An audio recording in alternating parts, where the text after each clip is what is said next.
want to talk briefly about means versus ends. The idea here is that for Kant, he says you should act out of goodwill, which is basically that everything should be done because it's good in and of itself. That's it. And he says you should act out of that goodwill. And he says oftentimes what happens is people go around in life and they treat people and things and everything else as means to an end.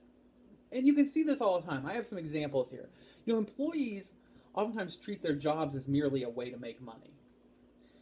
And that is basically treating your job as a means to an end. And other people treat their jobs, a lot of employers treat their employees as a means to get some project done. Well, I can't do it myself, so I'll hire somebody. And they don't treat them as people, they treat them simply as, cogs that they need to make it work, right? And that's not to say that there isn't some, necessity of that you don't hire people just to hire people. You hire them because you need jobs done. But when you simply treat them as, I'm not going to treat you as a real person. I'm going to purely treat you as a way to get my job done. If we get done 20 minutes early, I'm going to send you home without pay for that last 20 minutes. I'm going to, constantly be looking at ways I can cut your hours and make you more productive.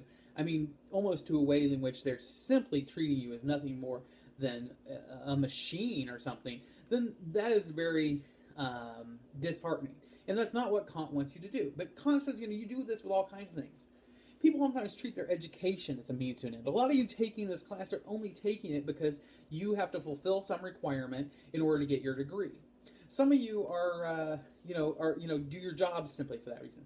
Some of you do all this stuff. Waiters are nice to their customers not because they really think that their customers, they have complete contempt for their customers, but they're only nice because they want a tip. That's the case. Or sometimes people are nice to their cashier or other people purely because they want them to do what they've asked them to do, not because they think the person is a human and should be treated well. Instead, what Kant says is you should treat everybody and everything as an end in and of itself.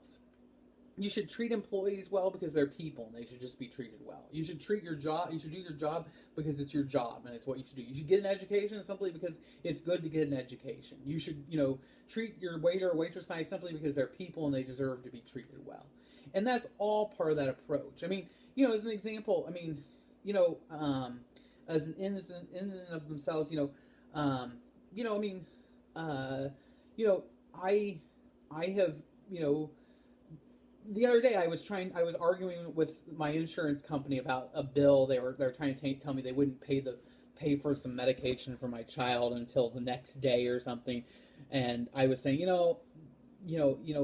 that it didn't make any sense, their rule. And we went around and around and I argued with them and I was rather rude to them, to say the least. And part of that was because I realized that if I got mad, that sometimes I've found that if you get mad with customer service people, sometimes they will be more responsive because they don't want you to be mad. They realize that you're going to escalate it, talk to their supervisor, talk to other people, and eventually you get somebody who can actually solve the problem. Well, at the end of the conversation with this person, I said, I'm sorry if I was a little bit rude, but at the end of the day, I realize, you and I have a philosophical difference about what you guys should be doing with this and why I pay for my insurance. But if I was rude, I honestly will apologize.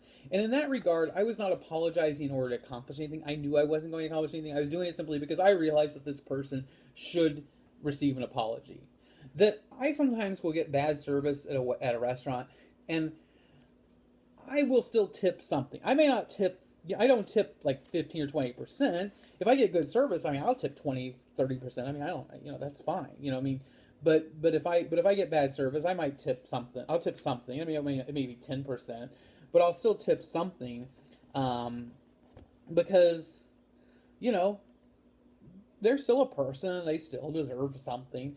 And that's part of treating people as an end in and of themselves. You're not just treating them as a means to an end. Well, I'm tipping them purely because I want to get better service next time I come in here.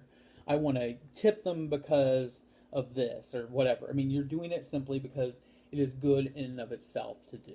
And that's what Kant's trying to get people to do, is to do that. Now, we can relate this back to education in the sense that, a lot of you are here simply to get an education in order to get a degree and hopefully get a better job. That's fine. I understand that. But, I would also encourage you to get an education and do it because it's good to be educated. I think that's a good thing. I think being educated is good. I think learning is good. I think learning's fun. I like going to school. I like studying. I like doing this stuff. But I also recognize that people also treat their education as a means to an end. But the idea of an end in and of itself with education is, what Kant would say, you should really be doing it because it's good in and of itself. Now, I've had a few students in my day who, were treating their education as an end in and of itself. I had one student one time who, he was like an assistant police chief of a small town like in Missouri, and he would take courses at the nearby community college just for fun. He would take them here and there every once in a while. And he had managed to get like 7 different degrees because he had put together the credit hours he needed, and he'd be like, oh, I can get a degree in philosophy, and he'd apply and they'd give it to him. And he had done this like several times, and I saw it on his transcript because I pulled his transcript because I was writing a letter of recommendation for something, and I was like, hey, he really did do it, and we talked about it, and he was treating education as an end in and of itself. He just was doing it for fun, right? He wasn't doing it because he wanted a degree to get more money. He was doing something because he wanted an education. I had another student one time who was wanting to finish his degree because because nobody in his family had ever finished college, and he saw it as a way to be the first in his family to do it. He already had a good job. He was an electrician apprentice, worked, becoming a union electrician. He was going to make decent money doing that. Wasn't real worried about it, but he wanted to be able to get a degree just to be able to have a degree. I've known people who, I oftentimes ask students this, and I oftentimes get this response of, if tomorrow somebody gave you $1 million, what would you do? And most of the time I get students who will honestly say, if somebody handed me $1 million, $1 million isn't going to keep you for the rest of your life. What am I talking about? If I gave you $10 million, now $10 million you could live off of for the rest of your life. $1 million, $1 million, you're going to want to go buy a house, a nice car, etc. Next thing you know, you got $600,000. And